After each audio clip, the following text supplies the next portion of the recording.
जय हिंद साथियों, कैसे हैं आप सभी। कैसी चल रही है आप सभी की पढ़ाई।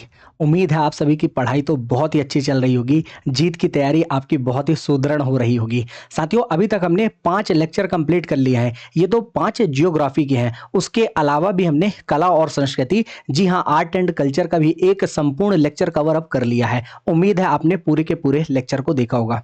कई सारे बच्चों ने कई सारे मैसेज किए, बहुत सारा अपना प्यार दिखाया, उसके लिए सहृदय धन्यवाद। साथियों देखिए, कुछ ऐसे भी स्टूडेंट थे जिन्होंने बहुत सारे मैसेज किए कि सर क्लासेस क्यों नहीं हो रही, क्लासेस कब तक कंप्लीट होगी, आप कहाँ हैं, क्लास क्यों नहीं ले रहे, शॉर्ट नोट्स क्यों नहीं आ रही हैं। तो उन सभी का एक जवाब है, पहले तो आप टेलीग्राम चैनल जो हमारा है नितिन मिश्रा पीडीएफ, उससे जुड़ जाइए। वहां आपको हर एक बात बता दी जाती है, क्या रीजंस है, क्या कारण है। दूसरी बात, हम बाहर गए हुए थे, असम गए हुए थे, और असम में आपको पता है फ्लड आया हुआ है, तो वहां फंसे हुए थे। रही बात बाकी की क्लासेस की, तो अब जियोग्राफी की क्लास कंटिन्यू होगी। साथ ही साथ मैंने आपको पहली क्लास में भी कहा था कि हम एक पार्ट में तो जियोग्राफी करते जाएंगे, साथ ही साथ कुछ ऐसे कंप्लीट लेक्चर आते जाएंगे जिससे आपका टॉपिक, आपकी जो तैयारी है वह सुदृढ़ हो सके। जैसे हमने बीच में एक असिस्टेंट प्रोफेसर का एग्जाम हुआ था, उसके भी क्वेश्चंस आपके सामने लाए और बताया कि आपको किस प्रकार पढ़ना है और किस प्रकार के प्रश्न आपके एग्जाम में आ रहे हैं, और हमने कहां तक पढ़ लिया तो एग्जाम में कहां से प्रश्न आ गए, पहली बात। दूसरी बात, हमने आर्ट एंड कल्चर का ही क्यों उठाया टॉपिक, क्योंकि एग्जाम में बहुत ही टफ लगता है बच्चों को आर्ट एंड कल्चर याद करना, इसलिए हमने बहुत ही संपूर्णता से जानने का प्रयास किया आर्ट एंड कल्चर को, कला और संस्कृति को। उसके एमसीक्यू बचे हैं, वह एमसीक्यू भी आपको करा दिया जाएगा, लेकिन कुछ दिनों बाद। तब तक आप कंटेंट को अच्छे से पढ़ लीजिए, कम से कम 4 से 5 बार उस कंटेंट का रिवीजन कर लीजिए। अब देखिए रिवीजन का क्या तरीका है, तो हमने आपको पहली क्लास, दूसरी क्लास और तीसरी क्लास में एक शॉर्ट नोट्स प्रोवाइड कराई थी। शॉर्ट नोट्स बेटा यह बताती है कि हमें शॉर्ट नोट्स किस प्रकार से बनानी है। आपका तरीका हो सकता है थोड़ा अलग हो, आपका तरीका यह भी हो सकता है कि मेरे जैसा ही हो, और आपका तरीका ऐसा भी हो सकता है कि आप डायरेक्ट टॉप कर जाएं, मतलब एग्जाम में अच्छे अंक आए। कुछ इस प्रकार टॉपर वाली रणनीति आपकी हो सकती है। तो आप इन तीनों तरीकों में से किसी भी तरीके को फॉलो कर सकते हैं। मैं आपको क्लास के बाद पूरा का पूरा कंटेंट साथियों पीडीएफ के माध्यम से देता हूं, साथ ही साथ नोट्स के माध्यम से भी प्रोवाइड करा दिया जाएगा। अब रही बात आज की क्लास की, तो अब आज की क्लास में हम देखने वाले हैं मध्य प्रदेश का जो भौतिक विभाजन है, फिजियोग्राफिक डिवीजन ऑफ एमपी। अब देखिए बहुत ही सहजता से समझिएगा कि आखिर मध्य प्रदेश के जो भौतिक विभाग हैं उन्हें पढ़ने की क्यों जरूरत है। सर आपने तो मैपिंग के थ्रू बता दिया कि मध्य प्रदेश के कितने जिले हैं, कितने संभाग हैं, तो अब आप भौतिक प्रभाग क्यों बता रहे हैं। अरे साथियों, अगर आप भौतिक प्रभाग नहीं पढ़ोगे तो आप कैसे जानोगे इतिहास के दृष्टिकोण से, हिस्टोरिकल वे में, कि आखिर कौन सा शासक कहां से आक्रमण किया, कौन सा शासक चाहता था कि वह मध्य प्रदेश के मालवा क्षेत्र में रुक जाए, कौन सा ऐसा शासक था जो सोचता था कि ग्वालियर में ऐसा दुर्ग बना दिया जाए जहां पे कोई ना आ सके, कौन सा ऐसा शासक था जो सोचा कि सतपुड़ा के घने जंगलों में एक ऐसा किला बना दिया जाए जो दक्षिण का प्रवेश द्वार कहलाए। अर्थात ये सब मैं क्यों कह रहा हूं साथियों, क्योंकि जो भू राजनीति है, ये जियो पॉलिटिक्स है, ये निर्धारित होती है आपके भौतिक प्रभागों से। और मध्य प्रदेश का नाम, ये जो मध्य प्रदेश हम कह रहे हैं, कहीं ना कहीं ये कब निकल कर आया, जब मध्य प्रदेश का भाषाई राज्यों पर गठन होना था, तब जवाहरलाल नेहरू साहब ने कहा था। यहां तक कि हमने बात जान ली थी। अब हमें थोड़ा सा इतिहास के दृष्टिकोण से भी जानना होगा, तभी हम जान पाएंगे कि आखिर मध्य प्रदेश के भौतिक प्रभाग कौन कौन से हैं। उसके पीछे का लॉजिक ये नहीं है कि हम ये चीजें समझे कि मालवा में कौन सी ऊंची चोटियां हैं, या बुंदेलखंड में कौन सी ऊंची चोटियां हैं, कहाँ गहरी गहरी घाटियां हैं। ये बिल्कुल उद्देश्य नहीं है। आप समझने का प्रयास करिएगा कि आखिर सर ये कॉन्सेप्ट क्यों बता रहे हैं, क्यों भौतिक प्रभाग पढ़ना इतना जरूरी है। क्योंकि यही भौतिक प्रभाग अगर आप जान जाएंगे, तब आप जानेंगे कि आखिर कल्चर क्या होता है। साथियों, आप संस्कृति को समझेंगे, तब आप जान पाएंगे कि हिस्टोरिकल बैकग्राउंड किस क्षेत्र में कौन कौन सा रहा है, कौन से शासक आखिर मालवा के क्षेत्र में ही क्यों इतना शासन कर रहे थे, क्यों उत्तर भारत के राजा मध्य प्रदेश से होकर दक्षिण भारत होकर जाते थे, कौन कौन से शासक हैं जिन्होंने यहाँ पे किले बनवाए, कौन कौन से शासक हैं यहाँ पे तालाबों का निर्माण किया, ऐसी कई चीजें आपको देखने को मिलेगी। और कहते भी हैं ना साथियों कि geography depends upon their culture. जैसे ही भूगोल आप पढ़ना स्टार्ट करते हैं तो आपके माइंड में एक चीज जरूर आती है कि आखिर भूगोल के अनुसार ही संस्कृति का निर्धारण होगा, कल्चर का निर्धारण होगा। तो यह पूरी की पूरी क्लास ये आपको समझने में मदद करेगी। क्लास थोड़ा लंबी होगी, ये आपने जान लिया होगा, हमने एक शॉर्ट वीडियो भी डाला था 2 से 3 मिनट का कि आखिर हम कैसे पढ़ने वाले हैं, तो बहुत ही आराम से पढ़िएगा। तो देखिए सबसे पहले अगर हम बात करें, ये लेक्चर हमारा 6 है। ये है साथियों कौन सा मैप, आपको याद होगा कि यह पॉलिटिकल मैप है साथियों। पॉलिटिकल मैप को ये आप ब्लैंक मैप में रिप्रेजेंट करते हैं कि आखिर मध्य प्रदेश कहाँ है। तो कुछ मध्य प्रदेश आपको यहाँ पे देखने को मिलेगा और ये पूरी की पूरी बात हमारी हो चुकी है। अब हम आज बात करेंगे फिजिकल मैप की। जी हाँ साथियों, ये है हमारा फिजिकल मैप। ये कौन सा मैप था, ये पॉलिटिकल मैप था, ये हमारा फिजिकल मैप। और यह फिजिकल मैप क्या मध्य प्रदेश का है, तो आप कहेंगे नहीं सर ये भारत का मैप है। अब देखिए भारत के अगर सबसे पहले अगर मध्य प्रदेश को जानना है तो भारत के परिप्रेक्ष्य में हम जानेंगे। एक चीज और मैं क्लियर करना चाहूंगा साथियों, ये क्लास आपकी भूवैज्ञानिक संरचना की नहीं है कि आखिर मध्य प्रदेश का निर्माण कैसे हुआ। जब हम खनिज पढ़ रहे होंगे, मिनरल्स पढ़ रहे होंगे, तब हम जान लेंगे भूवैज्ञानिक संरचना।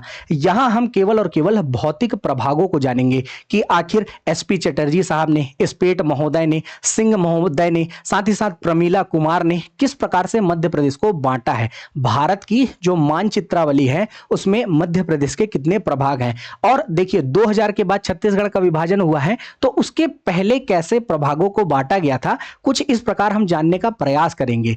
और दूसरी बात, अगर आपको बहुत ही डीप में पढ़ना हो कि आखिर हर एक क्षेत्र का निर्माण कैसे हुआ, फॉर्मेशन कैसे हुआ, तो उसके लिए आप हमारी एक क्लास देख सकते हैं। शुभम गुप्ता एकेडमी का जो यूट्यूब चैनल है उसमें लगभग 10 से 11 घंटे की क्लास डली हुई है, जिसमें आप पूरे के पूरे भौतिक प्रभाग को जानेंगे कि आखिर उसका निर्माण कैसे हुआ है। यहां की क्लास में आपको बेसिक्स चीजें बताई जाएंगी जो एमपी के हर एक एग्जाम के लिए महत्वपूर्ण है और कॉन्सेप्चुअली समझाया जाएगा।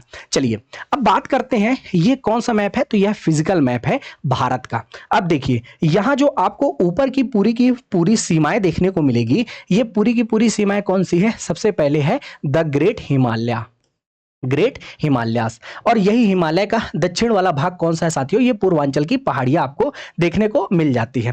इसके बाद अगर बात की जाए राजस्थान वाले क्षेत्र में आपको क्या देखने को मिलेगा, यहां पे आपको थार का मरुस्थल देखने को मिलेगा, द ग्रेट इंडियन डेजर्ट देखने को मिल जाएगा साथियों।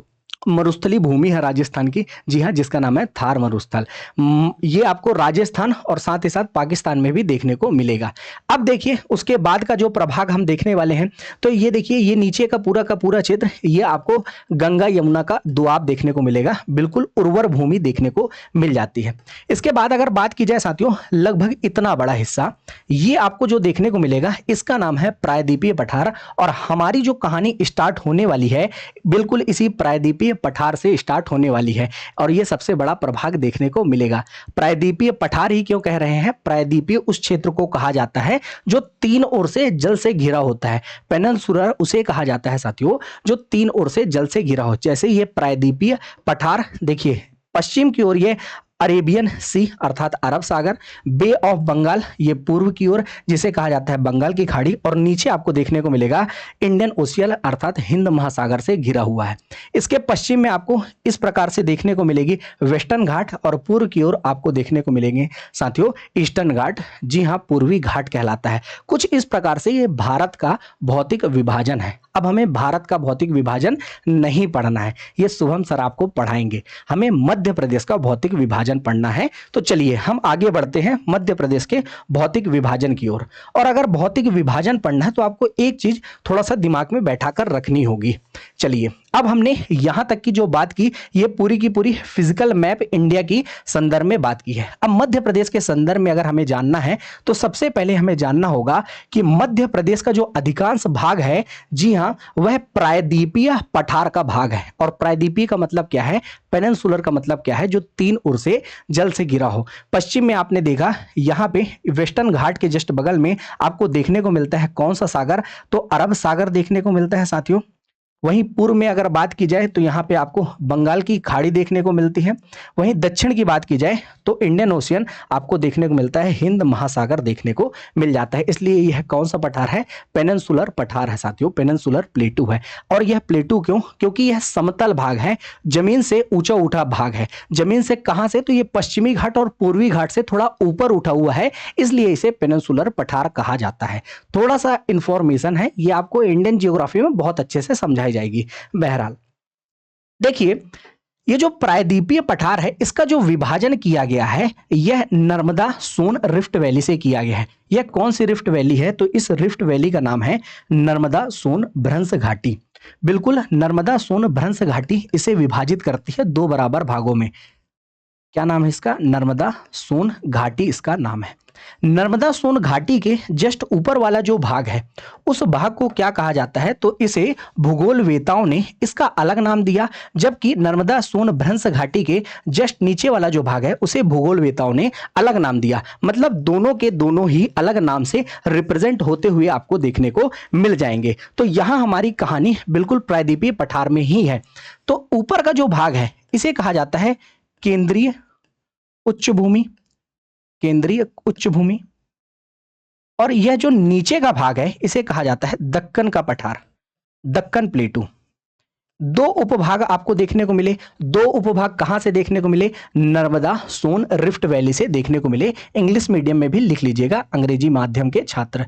नर्मदा सोन रिफ्ट वैली आपको देखने को मिलती है, जो दो बराबर भागों में बांटती है प्रायद्वीपीय पठार को। जी हाँ, एक केंद्रीय उच्च भूमि, दूसरी है दक्कन का पठार। अब प्यारे साथियों, आप समझने का प्रयास कीजिए। प्रायद्वीपीय पठार ही है जो भारत की सबसे पुरानी संरचना मानी जाती है। मतलब भारत का जो फॉर्मेशन आपको देखने को मिलता है, सबसे पहले इसी का निर्माण हुआ था। जब हम भूवैज्ञानिक संरचना पढ़ेंगे तब उसके जानेंगे कि आखिर सबसे पहले पृथ्वी कैसी थी। तो गैसीय गोला के रूप में थी, फिर द्रवित आपको देखने को मिलती है।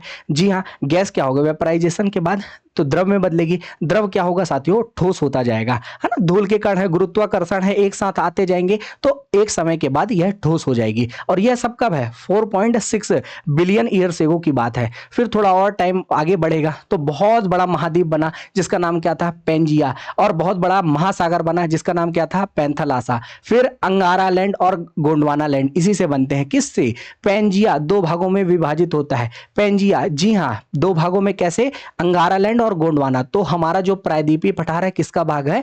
गोंडवाना लैंड का भाग है। ये थोड़ा थोड़ा याद रखिएगा, बेसिक सी चीजें हैं। समझ में आई ना? नहीं आई? देखो, हमने कुछ नहीं बोला, सबसे पहले यही आपको समझाया कि 4.6 बिलियन ईयर एगो में क्या हुआ। सबसे पहले गैसीय रूप में थी हमारी पृथ्वी, फिर उसके बाद द्रवित हुई, फिर उसके बाद ठोस हुई। जैसे आपको परिवर्तन देखने को मिलता है समय के साथ, ठोस द्रव गैस आपने पढ़ा ही होगा। बिल्कुल इसी प्रकार ठोस रूप में बहुत लास्ट में आई। उसके बाद हमने देखा कि जो बहुत बड़ा द्वीप है, वह कौन सा द्वीप है? पेंजिया द्वीप है। कैसा द्वीप? पेंजिया। जो 7 द्वीप आपको देखने को मिलते हैं, वो 7 द्वीप कभी एक साथ हुआ करते थे। क्या नाम था? पेंजिया। और जो आपको महासागर देखने को मिलते हैं, जैसे पैसिफिक ओशियन देखने को मिलता है, इंडियन ओशियन, ये सभी ओशियन कैसे थे? पहले एक थे, इसका नाम क्या था? पैंथालासा। फिर उसके बाद ये जो पेंजिया है विभाजित हुआ कई टुकड़ों में, जिसमें ऊपर वाला टुकड़ा क्या कहलाया? अंगारा लैंड। नीचे वाला गोंडवाना लैंड। और वही गोंडवाना लैंड का ही भाग है क्या? यही प्रायद्वीपीय पठार, जिसकी हम बात कर रहे हैं, जिसके बारे में हम समझ रहे हैं। क्यों समझ रहे हैं? क्योंकि हमें मध्य प्रदेश के संदर्भ में समझना है। तो देखिए, मैंने आपसे कहा कि हमें प्रायद्वीपीय पठार को समझना है। तो प्रायद्वीपीय पठार में नर्मदा सोन भ्रंश वैली, जो इस प्रायद्वीपीय पठार को दो बराबर भागों में विभाजित करती है। जो ऊपर का भाग है वह केंद्रीय उच्च भूमि है, जी हाँ, सेंट्रल हाईलैंड कहलाता है। जो नीचे की भूमि है वह दक्कन का पठार कहलाता है। अब यह जो नर्मदा सोन घाटी के ऊपर का भाग है, इसमें भी देखिए कई विभाजन आपको देखने को मिलता है। एक उत्तरी केंद्रीय उच्च भूमि इसी में देखने को मिलेगी, और दक्षिणी केंद्रीय उच्च भूमि। तो सर बता दीजिए कि आखिर कौन सी उत्तरी केंद्रीय उच्च भूमि है और कौन सी दक्षिणी केंद्रीय उच्च भूमि है। चलिए इसे भी हम देख लेते हैं। तो देखिए, सबसे पहले यहां आपको देखने को मिलेगा मध्य भारत का पठार। कौन सा प्लेटू है? मध्य भारत का पठार। हो सकता है बहुत सारे स्टूडेंट्स के लिए ये बिल्कुल नए शब्दावलियां हों, तो आप बिल्कुल नहीं घबराइएगा। इतने बार रिवीजन होगा क्लास में कि आपको पूरी की पूरी चीज बिल्कुल क्लास में ही कंठस्थ हो जाएगी। दूसरा जो आपको देखने को मिलता है प्रभाग, उसका नाम है बुंदेलखंड का पठार। बुंदेलखंड का पठार, बुंदेलखंड प्लेटू, बिल्कुल बाइलिंगुअल भी देखने को मिलेगी। ये जो आपको दो प्रभाग देखने को मिलते हैं, मध्य भारत का पठार और बुंदेलखंड का पठार, ये दोनों प्रभाग जो है यह केंद्रीय उच्च भूमि में ही उत्तरी केंद्रीय उच्च भूमि है। कौन से हैं साथियों? नॉर्दर्न सेंट्रल हाईलैंड कहलाते हैं। आपसे पूछा जाएगा तो आप बताइएगा ये 1 का 1.1 है। जी हां, इसे क्या कहा जाता है? इसे उत्तरी केंद्रीय उच्च भूमि के नाम से जानते हैं हम। अब उत्तरी केंद्रीय उच्च भूमि है तो दक्षिणी केंद्रीय उच्च भूमि भी होगी, तो बिल्कुल आपको दक्षिणी केंद्रीय उच्च भूमि भी देखने को मिलेगी। देखिए नर्मदा सोन घाटी, तो हमने थोड़ा सा नर्मदा नदी के बारे में जान लिया है। जिन्होंने भी पुराना लेक्चर देखा है उन्हें पता है कि नर्मदा रिफ्ट वैली के आपको ऊपर और नीचे, मतलब नॉर्थ में आपको जो देखने को मिलेगी पर्वत श्रृंखला, उसका नाम है विंध्यन, और जो दक्षिण में आपको पर्वत श्रृंखला देखने को मिलेगी उसका नाम है सतपुड़ा। ये दो चीजें आपको ऑलरेडी बता दी गई हैं। जी हाँ, ये आपको कौन सी श्रेणी देखने को मिलती है? उसका नाम है विंध्यन श्रेणी, और जो दक्षिण में आपको श्रेणी देखने को मिलती है उसका नाम है सतपुड़ा श्रेणी, सतपुड़ा पर्वतमाला, सतपुड़ा रेंजेस। बिल्कुल आप कहेंगे जी हाँ सर, ये आपने तो बता दी है, क्लास में ही बताई है, तो बिल्कुल आपको स्पष्ट होगा। साथियों इसके बाद इसी क्षेत्र में आपको सबसे बड़ा एक प्रभाग देखने को मिलेगा, जो सबसे बड़ा है इस क्षेत्र में केंद्रीय उच्च भूमि में, उसका नाम है मालवा का पठार, मालवा का पठार। ये आपको देखने को मिलेगा जो केंद्रीय उच्च भूमि में सबसे बड़ा प्रभाग है। जी हां, प्रायद्वीपीय पठार के अंतर्गत आप देखेंगे ये आपको दक्षिणी केंद्रीय उच्च भूमि में देखने को मिलेगा। क्या नाम है इसका? मालवा का पठार। साथ ही साथ एक और क्षेत्र आपको देखने को मिलेगा जो कि यहां पास है। जी हां, कुछ इस और आपको देखने को मिलेगा। इसका नाम क्या है? इसका नाम है रीवा पन्ना का पठार। इसका नाम है रीवा पन्ना का पठार। सर क्लियर नहीं हुआ? बिल्कुल क्लियर होगा, बिल्कुल टेंशन नहीं लीजिए। देखिए हमने जाना सबसे पहले नर्मदा सोन भ्रंश घाटी इस प्रायद्वीपीय पठार को, पेनिनसुलर प्लेटू को दो बराबर भागों में विभाजित करती है। ऊपर का जो भाग है वह केंद्रीय उच्च भूमि, जो नर्मदा सोन घाटी के नीचे का भाग है उसे कहते हैं दक्कन का पठार। अब केंद्रीय जो उच्च भूमि है उसे के भी दो पार्ट है, एक उत्तरी केंद्रीय उच्च भूमि और एक दक्षिणी केंद्रीय उच्च भूमि। तो उत्तरी केंद्रीय उच्च भूमि में आपने दो चीजें जानी, पहला मध्य भारत का पठार, दूसरा बुंदेलखंड का पठार। अब बचे हुए जो क्षेत्र है नर्मदा सोन घाटी के साथ साथ वो क्या कहलाएंगे? दक्षिणी केंद्रीय उच्च भूमि। अभी हम फ्लो चार्ट में भी इसे समझ लेंगे। तो कौन कौन से क्षेत्र हो गए? एक हो गया मालवा का पठार, दूसरा रीवा पन्ना का पठार, तीसरा विंध्यन श्रेणी और चौथा नर्मदा सोन घाटी। तो इसके हम नंबर्स डाल देते हैं, 1 नंबर, 2 नंबर रीवा पन्ना का पठार, 3 नंबर विंध्यन श्रेणी और 4 नंबर नर्मदा सोन घाटी। तो 1 से 4 नंबर आपको क्या देखने को मिलते हैं? दक्षिणी केंद्रीय उच्च भूमि के भाग देखने को मिल जाते हैं। कुछ इस प्रकार आप बता देंगे? जी हां सर, इस प्रकार हम बता देंगे, दक्षिणी केंद्रीय उच्च भूमि के भाग बता देंगे। चलिए, तो उत्तरी केंद्रीय उच्च भूमि हो गई, दक्षिणी केंद्रीय उच्च भूमि हो गई। अब हम बात करते हैं नीचे की। जी हां, जो दक्कन के पठार का भाग है, तो एक तो हमने जान ली है जिसका नाम है सतपुड़ा श्रेणी, जो नर्मदा सोन रिफ्ट वैली के कहां है साथियों? दक्षिण में है। तो एक प्रभाग आपने जान लिया है। साथ ही साथ एक इसके पूर्वतम क्षेत्र में आपको देखने को मिलेगा। जी हां, जो इसका पूर्वी प्रभाग कहलाता है, इसका नाम क्या है? इसका नाम है बघेलखंड का पठार। ये पूर्वी पठार के अंतर्गत आता है, प्रायद्वीपीय पठार में। क्या नाम है इसका? इसका नाम नोट डाउन करिएगा, इसका नाम आपको देखने को मिलेगा, इसका नाम है बघेलखंड का पठार, बघेलखंड का पठार। तो ये पूरे के पूरे प्रभाग आपको देखने को मिलते हैं मध्य प्रदेश में। चलिए फिर से एक बार हम रिवीजन करने का प्रयास करते हैं और चीजों को समझते हैं। देखिए साथियों, बिल्कुल नहीं घबराना है, हम बिल्कुल आसानी से, बिल्कुल आराम आराम से पढ़ेंगे। हर एक स्टूडेंट हमारे लिए बेहद इंपॉर्टेंट है। कोई पीछे नहीं रहना चाहिए। देखिए, हमने सबसे पहले जाना कि आखिर मध्य प्रदेश में कौन कौन से भौतिक विभाजन है, मध्य प्रदेश को फिजियोग्राफिक डिवीजन में किस प्रकार बांटा गया है। तो सबसे पहले हमने समझने का प्रयास किया, जाना कि आखिर पृथ्वी कैसे बनी थी, पृथ्वी बनने के बाद की कहानी में ये प्रायद्वीपीय पठार का कौन सा हिस्सा मध्य प्रदेश है, तो गोंडवाना लैंड का हिस्सा ही है, ना कि मध्य प्रदेश पूरा का पूरा आपको भारत ही देखने को मिलता है जो गोंडवाना लैंड का है। इसका एक प्रभाग प्रायद्वीपीय पठार है, और यह प्रायद्वीपीय पठार हम क्यों पढ़ रहे हैं, क्योंकि हमें मध्य प्रदेश के संदर्भ में ना तो हिमालय पढ़ना है, क्या हिमालय की बाउंड्री लगती है मध्य प्रदेश से, तो नहीं। क्या उत्तर के विशाल मैदान की लगती है भूमि मध्य प्रदेश से, तो नहीं।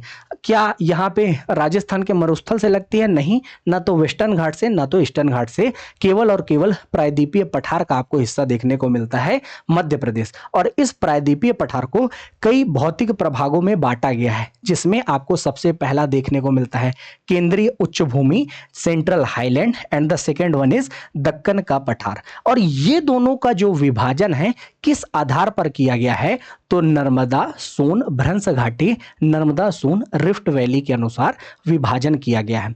नर्मदा सोन रिफ्ट वैली के ऊपर आप देखेंगे जो पूरा का पूरा क्षेत्र वह केंद्रीय उच्च भूमि है, और यह केंद्रीय उच्च भूमि भी दो भागों में विभाजित है, पहला उत्तरी केंद्रीय उच्च भूमि, दूसरा दक्षिणी केंद्रीय उच्च भूमि।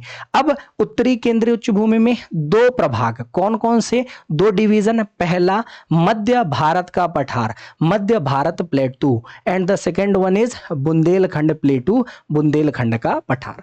फिर देखिए यहां आपको दक्षिणी केंद्रीय उच्च भूमि में सदर्न सेंट्रल हाईलैंड में चार प्रभाग, कौन कौन से, मालवा का पठार, रीवा पन्ना का पठार, विंध्य श्रेणी और नर्मदा सोन घाटी। अब आप नीचे आ जाइए, नर्मदा सोन घाटी के ऊपर और नीचे आपने क्या क्या देखा, एक तो विंध्य श्रेणी और दूसरा सतपुड़ा श्रेणी। तो देखिए दक्कन के पठार का सबसे पहला भाग आप बताएंगे, एक तो सतपुड़ा श्रेणी, जबकि पूर्वी पठार का भाग क्या है, बघेलखंड का पठार। कुछ इस प्रकार से आपने मध्य प्रदेश के पूरे भौतिक विभाजन को समझ लिया बहुत आसान भाषा में। अभी हम पूरी तरह से मध्य प्रदेश के मैप में भी देखेंगे कि आखिर मध्य प्रदेश के मैप में कहां पास आपको देखने को मिलता है ये सारी चीजें, ठीक है, बिल्कुल देखेंगे।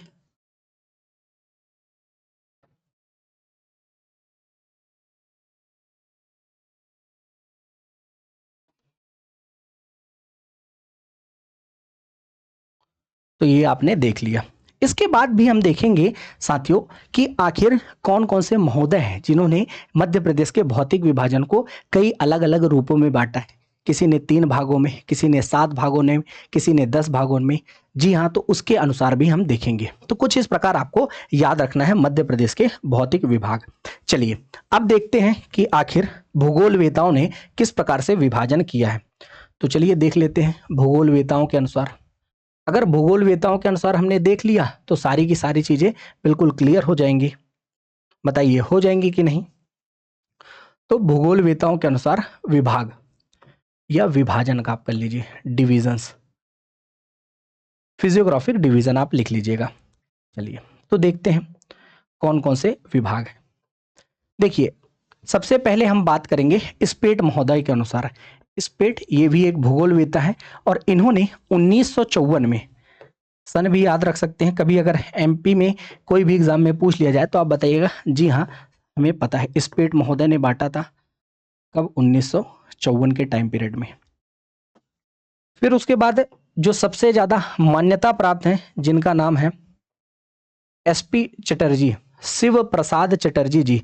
जी हाँ, ये बहुत बड़े भूगोलवेता हैं शिव प्रसाद चटर्जी जी। इन्होंने भी भौतिक विभाजन किया है। जी हाँ, भारत की मानचित्रावली जो है इन्होंने ही तैयार की थी। क्या नाम है इनका, इनका नाम है शिव प्रसाद चटर्जी, शिव प्रसाद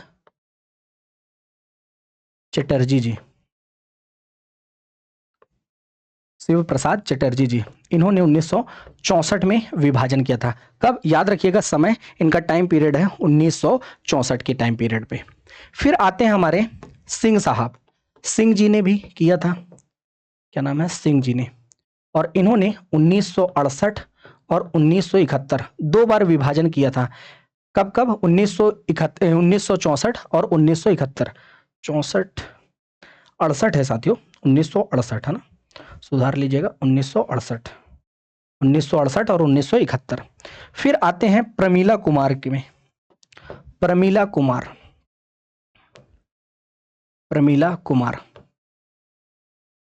इन्होंने 1987 में बिल्कुल मध्य प्रदेश के भौतिक विभाजन के बारे में भी बताया कि आखिर मध्य प्रदेश को कितने भौतिक विभाजनों में बांटा जा सकता है। अगर आपसे पूछा जाएगा सबसे ज्यादा मान्यता प्राप्त या सबसे ज्यादा एग्जाम में पूछा जाने वाला प्रश्न कहां से है, तो एक ही उत्तर निकल कर आता है और वह उत्तर है शिव प्रसाद चटर्जी। इनका भौतिक विभाजन सबसे ज्यादा पूछा जाता है एग्जाम में, लेकिन हम आपको पूरे के पूरे बताएंगे। तो स्पेट महोदय ने 3 भागों में विभाजित किया। मध्य प्रदेश के भौतिक विभागों को कितने भागों में आपसे पूछा जाएगा, तो आप बताइएगा 3 भागों में विभाजित किया था इन्होंने। स्पेट महोदय ने कितने भागों में, तो बताइएगा 3 भागों में। शिव प्रसाद ने कितने भागों में, तो बताइएगा शिव प्रसाद जी ने 2 भागों में विभाजित किया था। कौन कौन से नाम है वह भी हम जानेंगे। सिंह साहब ने 2 श्रेणी बनाई थी, एक तो प्रथम श्रेणी और दूसरी द्वितीय श्रेणी। तो एक का नाम था प्रथम श्रेणी, इन्होंने श्रेणी के अनुसार विभाजित किया था, और दूसरा किया था इन्होंने द्वितीय श्रेणी। तो इन्होंने श्रेणी को आधार बनाया था। तो सबसे पहले हमने किन्हें देखा, नाम है स्पेट महोदय, इन्होंने 3 भागों में। फिर एसपी चटर्जी जी, शिव प्रसाद चटर्जी जी, इन्होंने 2 भागों में।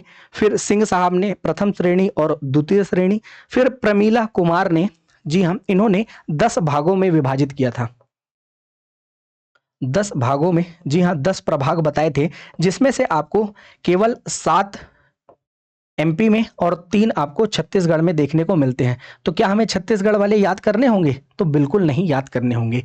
ये आपको कुछ भौतिक विभाजन देखने को मिलता है मध्य प्रदेश का, और ये विभाजन आप बिल्कुल शब्द सह याद रखिएगा, कहीं भी नहीं मिलता है ना, बहुत ही मुश्किल से मिलते हैं ये विभाग, और कहीं भी एग्जाम में पूछा जा सकता है, क्योंकि एमपी में इसी प्रकार क्वेश्चन सब बन रहे हैं, बहुत डीप में पूछा जा रहा है। चलिए रिवीजन करते हैं। प्रायद्वीपीय पठार हमने जाना था कि आखिर प्रायद्वीपीय पठार कितने भागों में विभाजित है, तो उसे जानने के लिए हमने जाना नर्मदा सोन भ्रंश घाटी है, जिसके उत्तर का क्षेत्र केंद्रीय उच्च भूमि और नीचे का क्षेत्र दक्कन का पठार है। केंद्रीय उच्च भूमि 2 भाग, उत्तरी केंद्रीय उच्च भूमि और दक्षिणी केंद्रीय उच्च भूमि। उत्तरी केंद्रीय उच्च भूमि में 2 प्रभाग आपको देखने को मिलते हैं, एक मध्य भारत का पठार, दूसरा बुंदेलखंड का पठार। इसके अलावा दक्षिणी केंद्रीय उच्च भूमि में 4 प्रभाग हैं, एक मालवा का पठार, दूसरा आपको देखने को मिलता है रीवा पन्ना का पठार, जिसे विंध्यन कगारी प्रदेश भी कहते हैं।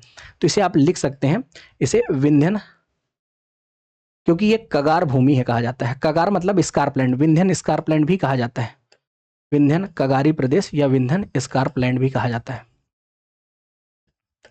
इसके अलावा आपको देखने को मिलता है मालवा का पठार, जो सबसे बड़ा पठार है, सबसे बड़ा भौतिक प्रदेश है मध्य प्रदेश का। फिर विंध्यन श्रेणी और साथ ही साथ नर्मदा सोन घाटी, जी हाँ ये 4 प्रभाग हैं। फिर उसके बाद दक्कन के पठार में सतपुड़ा की श्रेणी आपको देखने को मिल जाती है, और पूर्वी पठार में बघेलखंड का पठार देखने को मिलता है।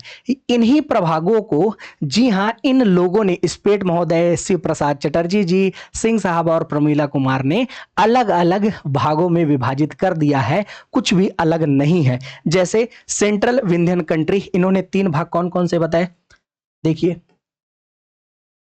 क्या क्या नाम दिए इन्हें, चलिए देख लेते हैं। सबसे पहला इन्होंने नाम दिया, एक तो नाम दिया central Vindhyan, central Vindhyan country. फिर इसके बाद दूसरा इन्होंने नाम दिया सतपुड़ा मैकल प्रदेश, दूसरा इन्होंने प्रभाग बताया सतपुड़ा मैकल प्रदेश, और तीसरा इन्होंने जो भाग बताया उसका नाम है उत्तरी दक्कन। क्या नाम दिया, उत्तरी दक्कन। कुछ इस प्रकार से इन्होंने प्रभाग बताए, और इसके बाद इन्होंने सेंट्रल विंध्यन कंट्री को बांटा 4 भागों में, और इन्होंने कहा इस 4 भाग में कौन कौन से क्षेत्र आते हैं, और इन्होंने इसमें बताया ABCD के अनुसार। अपन लिख लेते हैं साथियों, ABCD के अनुसार। एक तो बनाया इन्होंने मालवा का उपविभाग, जी हां मालवा को उपविभाग में बांटा। फिर नाइसिक बुंदेलखंड बांटा, नाइसिक बुंदेलखंड। फिर इसके बाद इन्होंने बताया तीसरा भाग विंध्य श्रेणी एवं पठार, विंध्य की श्रेणी भी बता दी और विंध्य का पठार भी इन्होंने बता दिया। विंध्य की श्रेणी और विंध्य का पठार बता दिया। और अंत में इन्होंने बता दिया नर्मदा सोन घाटी। जी हाँ, देखिए नर्मदा सोन घाटी के उत्तर में हमने इन सब को देखा है।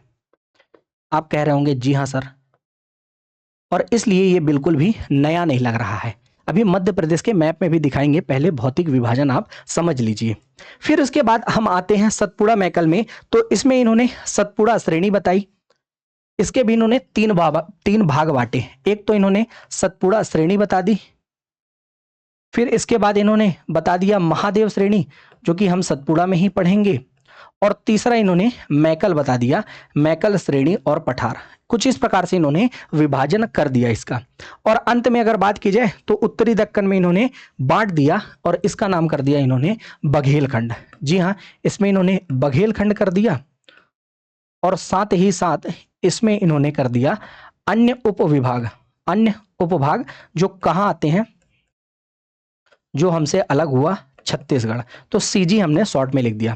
तो देखिए स्पेट महोदय ने 1954 में 3 भागों में विभाजित किया। मध्य प्रदेश के 3 प्रभाग बताए, एक सेंट्रल विंध्यन कंट्री, दूसरा सतपुड़ा मैकल प्रदेश, तीसरा उत्तरी दक्कन प्रदेश।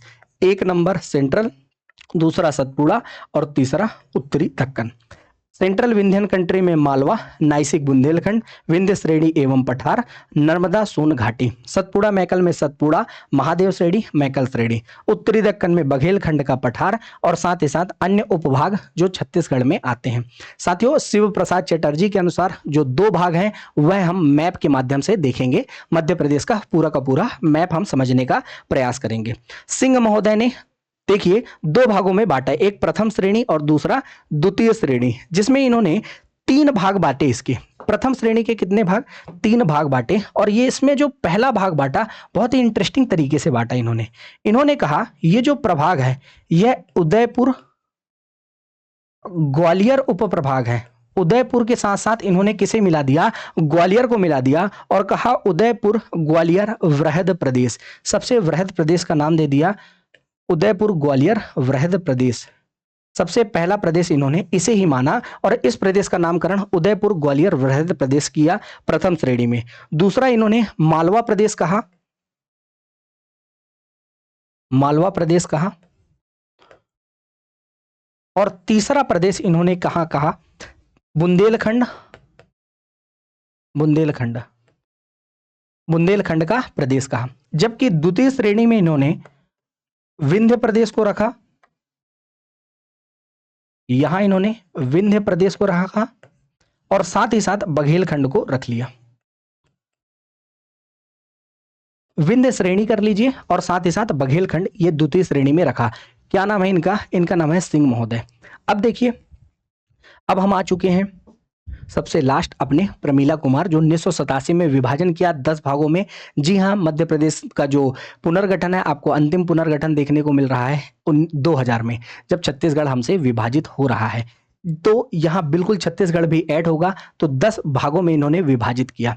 7 एमपी में जो देखने को मिलेंगे साथियों, जी हाँ, ये वही 7 अभी आप देखेंगे जो कहीं ना कहीं शिव प्रसाद चटर्जी ने बांटा है, अर्थात एसपी चटर्जी साहब ने बांटा है। जिसमें आप देखेंगे मध्य भारत का पठार, बुंदेलखंड का पठार, बघेलखंड का पठार, मालवा का पठार, फिर उसके बाद आप सतपुड़ा की श्रेणी, नर्मदा सोन भ्रंश घाटी, इसी प्रकार कुछ आप देखने वाले हैं पूरे के पूरे 7। तो याद रखिएगा, प्रमीला कुमार ने कुछ अलग नाम नहीं दिया, जो अलग नाम दिया है वही एग्जाम में पूछे जाएंगे। जैसे सिंह साहब ने एक उदयपुर ग्वालियर वृहद प्रदेश कहा था, तो यह पूछा जा सकता है। साथ ही साथ स्पेच महोदय ने 3 भागों में बांटा था, सेंट्रल विंध्यन कंट्री, सतपुड़ा मैकल और उत्तरी दक्कन। तो ये बिल्कुल नए हैं, जबकि शिव प्रसाद चटर्जी और प्रमीला कुमार तो हम ऑलरेडी पढ़ते हैं। तो चलिए शिव प्रसाद चटर्जी के अनुसार हम पढ़ लेते हैं, जो एग्जाम के दृष्टिकोण से बहुत ही महत्वपूर्ण है और जो वर्तमान में हिंदी ग्रंथ एकेडमी की किताब है उसमें भी बिल्कुल यह स्पष्ट रूप से लिखा हुआ है, जो मध्य प्रदेश के भौतिक विभाजन के बारे में बताती है। तो एसपी चटर्जी तो ये बंगाल के थे, है ना, बंगाल विश्वविद्यालय के थे और उसके बाद ये प्रोफेसर भी थे वहीं के, बहुत बड़े प्रोफेसर थे, बहुत बड़े भूगोलवेत्ता थे। देखिए, इन्होंने 2 भागों में तो बांटा, लेकिन आपको पता है इन्होंने जो पहला भाग बांटा उसमें कोई दिक्कत नहीं है। पहला भाग जो इन्होंने बताया वह बताया केंद्रीय उच्च भूमि। अब केंद्रीय उच्च भूमि से कोई दिक्कत होगी तो आप कहेंगे बिल्कुल नहीं सर, ये केंद्रीय उच्च भूमि तो आपने बताया ही है। केंद्रीय उच्च भूमि या इसी को मध्य उच्च प्रदेश भी कहते हैं। तो बिल्कुल भी इससे दिक्कत नहीं हुई, इसी को सेंट्रल हाईलैंड कहा जाता है। ठीक है साथियों, दूसरा जो इन्होंने भाग बताया वह दूसरा इन्होंने लिख दिया प्रायद्वीपीय पठार। अब आप बताइए, ये तो ऑलरेडी प्रायद्वीपीय पठार का ही सो हिस्सा है, ये तो पूरा का पूरा हिस्सा तो प्रायद्वीपीय पठार का है, केंद्रीय उच्च भूमि भी तो प्रायद्वीपीय पठार का हिस्सा है, और इन्होंने यही काम गलत कर दिया, थोड़ा सा प्रायद्वीपीय पठार लिख दिया, जबकि इन्हें क्या लिखना था, इन्हें लिखना था दक्कन का पठार। तो भारत की मानचित्रावली और साथ ही साथ जो एसपी चटर्जी जी का विभाजन है उसमें इन्होंने प्रायद्वीपीय पठार मेंशन कर दिया। तो इसे भी आप लिख सकते हैं विभाजन में, जो इन्होंने इस प्रकार बताया। इसके बाद इन्होंने कुछ इस प्रकार से प्रभाग बांटे, देखिए इसमें देखिएगा, सबसे पहले इन्होंने मध्य भारत का पठार बताया, मध्य भारत का पठार। अब आप सोच रहे होंगे, आपके मन में कौतूहल होगा कि सर ये मध्य भारत का पठार कहाँ है, तो अभी आपको दिखाया जाएगा कौन सा पठार कितने परसेंटेज है, ये भी आपको दिखाया और बताया जाएगा। तो बिल्कुल मत घबराइएगा, बिल्कुल मत परेशान होइएगा। तो मध्य भारत का पठार इन्होंने बताया। इसके बाद साथियों इन्होंने बताया मालवा का पठार, मालवा का पठार, फिर बुंदेलखंड का पठार, बुंदेलखंड का पठार,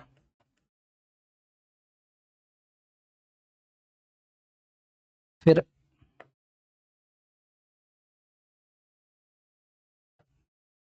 विंध्यन श्रेणी लिख लीजिए, फिर विंध्यन स्कार्पलैंड लिख लीजिए, या इसी को कगारी प्रदेश भी कहते हैं। और अंत में इन्होंने बताया नर्मदा सोन घाटी। कुछ इस प्रकार से 6 प्रभाग बताए। किसके 6 प्रभाग हैं? यह केंद्रीय उच्च भूमि के। इसके बाद इन्होंने प्रायद्वीपीय पठार में 2 भाग में विभाजित कर दिया इसे, और इसके क्या क्या नाम दिए? एक का नाम दिया सतपुड़ा मैकल श्रेणी, और दूसरे का जो नाम दे दिया इन्होंने उसका नाम है बघेलखंड का पठार। क्लियर? अब देखिए जो प्रमीला कुमार जी हैं, उन्होंने, प्रमीला कुमार का याद रखिएगा, प्रमीला कुमार ने यहाँ पे विंध्यन श्रेणी को अलग से नहीं लिया, विंध्यन स्कार्पलैंड को लिया। तो केवल विंध्यन श्रेणी को आप हटा देंगे तो मध्य भारत का पठार, मालवा का पठार, बुंदेलखंड का पठार, इसके बाद साथियों विंध्यन स्कार्पलैंड, नर्मदा सोन घाटी और सतपुड़ा मैकल श्रेणी और बघेलखंड का पठार, इन सब को ले लेंगे तो आपका बन जाएगा प्रमीला कुमार के अनुसार, जिन्होंने 1987 में विभाजन किया था मध्य प्रदेश के भौतिक प्रभाग कुछ इस प्रकार बताए थे। तो क्या आप इस प्रकार कर लेंगे? तो आप कहेंगे जी हाँ सर, हम बिल्कुल कर लेंगे। अब देखिए, अब सवाल उठता है कि सर आप मैप में बताइए, ये सब तो लिखने की बातें हो गई, कुछ भी समझ में नहीं आया। बिल्कुल दिक्कत मत लीजिएगा, ये भी अब आपको समझ में आएगा। चलिए, अभी तक तो लिखने की बात हो गई, अभी तक तो समझने की कोई बात ही नहीं हुई। चलिए अब समझते हैं। प्रायद्वीपीय पठार तो निश्चित रूप से समझ में आ गया होगा कि कहाँ था प्रायद्वीपीय पठार। प्रायद्वीपीय पठार को अब बिल्कुल हम खोल रहे हैं, देखिएगा। ये वाला जो ऊपर से यहां तक की आपको जो सीमाएं देखने को मिलती है कुछ इस प्रकार, ये जो पठार है साथियों, इसका नाम है मध्य भारत का पठार। क्या हम इसे फिलअप कर सकते हैं? बिल्कुल हो गया। क्या नाम है इसका? इसका नाम है मध्य भारत का पठार। दिख रही है ये पेन? बिल्कुल दिख रही है। तो ये है मध्य भारत का पठार। अब भौतिक विभाजन को पूरी तरह से हम देखेंगे।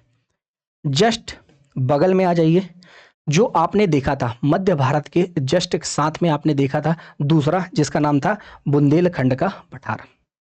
बताइए, देखा था साथ में? आप कहेंगे जी हाँ सर देखा था। जो कि किसका भाग है? जो कि आपको देखने को मिलता है उत्तरी केंद्रीय उच्च भूमि में, आपको देखने को मिल जाता है। तो उत्तरी केंद्रीय उच्च भूमि में देखने को मिल रहा है, तो बिल्कुल इसे भी लिख लीजिए।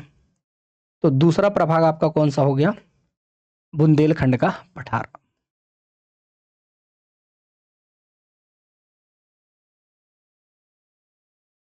तो ये आपका दूसरा भौतिक प्रदेश हो गया। अब तीसरे की आ जाते हैं हम बात करने, और तीसरे की बात करने से पहले हम देख लेते हैं कि आखिर नर्मदा सोन भ्रंश घाटी को बना लेते हैं। तो कुछ इस प्रकार से आपने नर्मदा की भू आकृति पढ़ लिया है हमारे साथ रिवर्स में।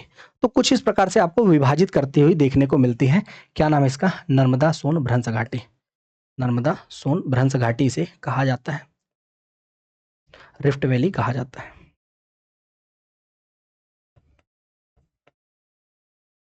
क्लियर? अभी हम परसेंटेज नहीं पढ़ रहे हैं, केवल और केवल भौतिक प्रदेशों को जान रहे हैं। और जस्ट इसके ऊपर आपको क्या देखने को मिलता है साथियों? इसके जस्ट ऊपर आपको विंध्यन श्रेणी देखने को मिल जाती है। क्या नाम है इसका? इसका नाम है विंध्यन श्रेणी। इसके बाद आप देखिए कुछ इधर तरफ आपको जो क्षेत्र देखने को मिलता है, कुछ ये वाला क्षेत्र, इसका नाम है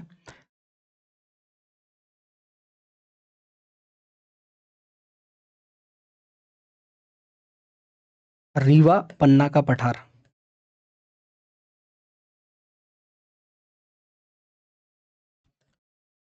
इसी को कहा जाता है विंध्यन स्कार्पलैंड या विंध्यन कगारी प्रदेश। ठीक है साथियों? अब देखिए ये जो कुछ बड़ा सा क्षेत्र आपको देखने को जो मिल रहा है, ये पूरा का पूरा ये वाला यहां तक, ये प्रदेश कौन सा है? जी हाँ, ये सबसे बड़ा भौतिक प्रदेश है और इस प्रदेश का नाम क्या है? मालवा। मालवा का पठार। क्या नाम है इसका? इसका नाम है मालवा का पठार, मालवा प्लेटू। अब नर्मदा सोन घाटी के जस्ट नीचे हम आएंगे, उससे पहले देख लीजिए क्या जो पढ़ा है हमने याद हो रहा है कि नहीं। तो देखिए हमने सबसे पहले देखा केंद्रीय उच्च भूमि, जी हाँ, सेंट्रल हाईलैंड, जो नर्मदा सोन घाटी के जस्ट ऊपर है, जिसमें आपको उत्तरी केंद्रीय उच्च भूमि और दक्षिणी केंद्रीय उच्च भूमि देखना है। तो उत्तरी केंद्रीय उच्च भूमि में मध्य भारत का पठार और बुंदेलखंड का पठार सबसे पहले देखा। फिर उसके बाद दक्षिणी केंद्रीय उच्च भूमि में नर्मदा सोन घाटी 1, मालवा का पठार 2, विंध्यन श्रेणी 3 और रीवा पन्ना का पठार 4। क्या चारों देख ली? आप कहेंगे जी हाँ सर देख ली। अब हम आते हैं जस्ट नर्मदा सोन घाटी के नीचे, और यहां आपको देखने को मिलेगी, जी हां, कुछ इस प्रकार से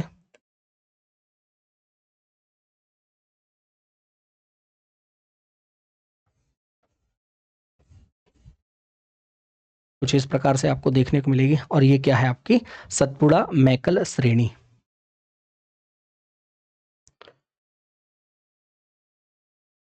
सतपुड़ा मैकल श्रेणी। तो मैकल तो सबसे पूर्वी क्षेत्र में है, और जबकि आपको सतपुड़ा ये पश्चिमी क्षेत्र में देखने को मिलेगी। मतलब पूर्वी और सीमा कौन सी है? तो याद रखिएगा मैकल।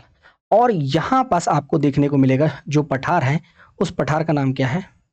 उस पठार का नाम है बघेलखंड का पठार।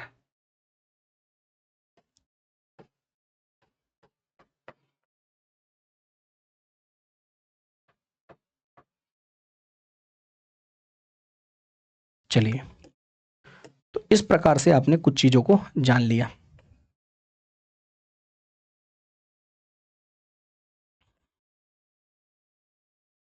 बघेलखंड का पठार आपको देखने को मिल जाएगा। अब आपने पूरी तरह से समझ लिया मध्य प्रदेश के भौतिक विभाजन को और ये पूरे के पूरे भौतिक प्रदेश को। देखिए भौतिक प्रदेश कौन कौन से आपने देखे?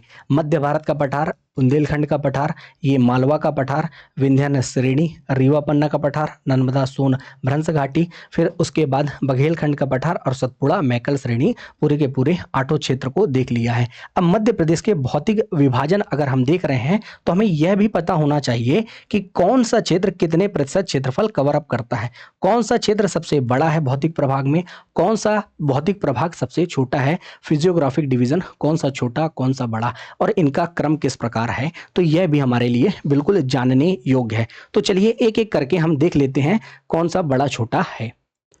चलिए तो देखते हैं आखिर मध्य भारत का जो पठार है वह कितने प्रतिशत आपको देखने को मिलता है। तो याद रखिएगा यहां से डायरेक्ट ही प्रश्न पूछे जाएंगे। तो 10.68%, 10.68%, बिल्कुल याद रखिएगा एज इट इज यही से प्रश्न बनते हैं क्योंकि साथियों, ठीक है। बुंदेलखंड का पठार आपसे पूछा जाएगा कितना प्रतिशत है यह मध्य प्रदेश के कुल भौतिक क्षेत्रफल का, फिजियोग्राफिक डिवीजन का, तो आप बताइएगा 7.7%।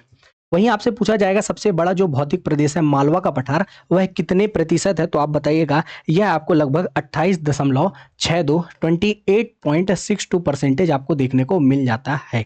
साथियों इसके बाद आपको याद रखना है विंध्यन कगारी प्रदेश, जी हाँ 10.38 आपको देखने को मिलता है। जी हाँ 10.38% यह विंध्यन कगारी प्रदेश। बघेलखंड का पठार आपको देखने को मिलता है 7%। वहीं अगर बात की जाए नर्मदा सोन भ्रंश घाटी की, एक कलर शायद दिख नहीं रहा होगा आप लोगों को, तो ये लगभग 26 दशमलव अर्थात ये मान लीजिए आप 26% आपको अप्रोक्सीमेटली देखने को मिल जाता है।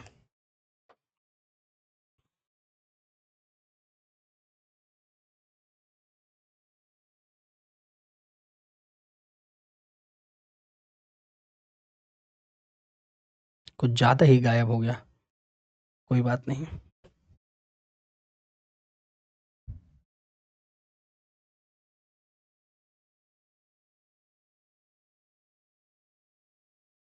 ये ठीक है।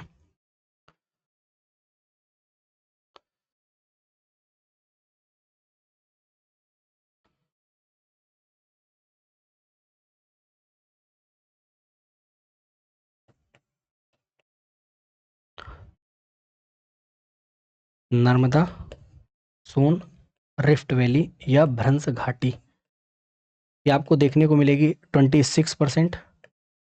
और सतपुड़ा मैकल श्रेणी ये आपको देखने को मिलेगी 11% क्षेत्र में। जी हाँ कुल भौतिक विभाजन का कितना 11%। अब आप देखिए परसेंटेज के अनुसार आपको विंध्यन श्रेणी का याद रखिएगा एसपी चटर्जी साहब ने, या याद रखिएगा जो प्रमीला कुमार जी हैं, किसी ने भी नहीं बांटा है, किसी ने भी नहीं बांटा है विंध्यन श्रेणी का परसेंटेज। बाकी ये सभी के सभी परसेंटेज बता दिए गए आपको। तो अब आप देखिए सबसे बड़ा भौतिक प्रदेश आपको कौन सा देखने को मिल रहा है, तो आप कहेंगे सर सबसे बड़ा है मालवा का पठार। कितना है मालवा का पठार आपको देखने को मिलता है 28.62। तो अब हम लिख लेते हैं क्रमानुसार सबसे बड़ा कौन सा है, मालवा का पठार आपको देखने को मिलता है। फिर उसके बाद आपको कौन सा देखने को मिलता है मालवा के बाद, तो नर्मदा सोन भ्रंश घाटी आपको देखने को मिलती है। तो नर्मदा सोन भ्रंश घाटी। फिर इसके बाद नर्मदा सोन भ्रंश घाटी के बाद आप आएंगे तो आपको सतपुड़ा मैकल श्रेणी देखने को मिलेगी। फिर आपको देखने को मिलेगा मध्य भारत का पठार, मध्य भारत प्लेटू। फिर आपसे पूछा जाएगा मध्य भारत के बाद कौन सा है, तो आप बताइएगा रीवा पन्ना आपको देखने को मिलता है, रीवा पन्ना। फिर इसके बाद आपसे पूछा जाएगा तो बताइएगा बुंदेलखंड, बुंदेलखंड। और अंत में आपसे पूछा जाएगा तो बताइएगा बघेलखंड। तो एक लाइन में कुछ इस प्रकार आप शॉर्ट नोट्स बनाइएगा जिसमें आप सभी की सभी चीजें एक बार में लिख देंगे। अगर आपको याद ही है तो इसी के ऊपर जस्ट 28% लिख दीजिएगा, 28.62% मालवा का, नर्मदा सोन घाटी का 26%, सतपुड़ा का 11%, मध्य भारत का 10.68%, रीवा पन्ना का 10.38, समथिंग 36 भी मिलता है कहीं कहीं डाटा, 7.7 बुंदेलखंड का, और 7% आप बघेलखंड का। कुछ इस प्रकार भौतिक विभाजन आप एक बार में लिख सकते हैं अपनी कॉपी में। अब देखिए सबसे बड़ा है मालवा, सबसे छोटा है बघेलखंड। सबसे बड़ा कौन सा, मालवा का पठार। सबसे छोटा भौतिक विभाजन में बघेलखंड का पठार। कुछ यही आपसे डायरेक्ट पूछा जाता है एग्जाम में, जो कि आपने बहुत ही आसान तरीके से समझ लिया है प्यारे साथियों। बिल्कुल याद रखिएगा सबसे बड़ा भौतिक प्रदेश कौन सा है, जिसका नाम है मालवा का पठार। सबसे छोटा कौन सा है, तो उसका नाम है बघेलखंड का पठार। सर आपने ये सब तो बता दिया, कितना परसेंटेज है, कितना है। अब हमने जैसा जाना था मध्य प्रदेश की मैपिंग में कि आखिर पश्चिम की ओर कौन सा राज्य, उत्तर की ओर कौन सा राज्य, पूर्व की ओर कौन सा राज्य और दक्षिण की ओर कौन सा राज्य, तो क्या सर मध्य प्रदेश के भौतिक विभागों के भी किनारे किनारे किसी की बाउंड्रीज हैं, तो जी हाँ उसका उत्तर यही है कि बिल्कुल आपको मध्य प्रदेश के भौतिक विभागों के भी इर्द गिर्द अर्थात चारों ओर बाउंड्रीज में भौतिक प्रदेशों के चारों ओर कुछ ना कुछ देखने को मिलेगा। तो चलिए देख लेते हैं कि आखिर जो मध्य प्रदेश है वह चारों ओर किन किन भौतिक क्षेत्रों से घिरा हुआ है। चलिए देखते हैं, उसे भी समझते हैं। क्योंकि यहां से भी डायरेक्ट प्रश्न पूछा जा सकता है कि आखिर मध्य प्रदेश की उत्तरी सीमा किससे निर्धारित होती है, दक्षिणी सीमा किससे निर्धारित होती है, पूर्वी सीमा किससे निर्धारित और पश्चिमी सीमा किससे निर्धारित। तो बिल्कुल बेसिक सा है ये और जानने लायक है साथियों, तो बिल्कुल आप भी जानेंगे हमारे साथ।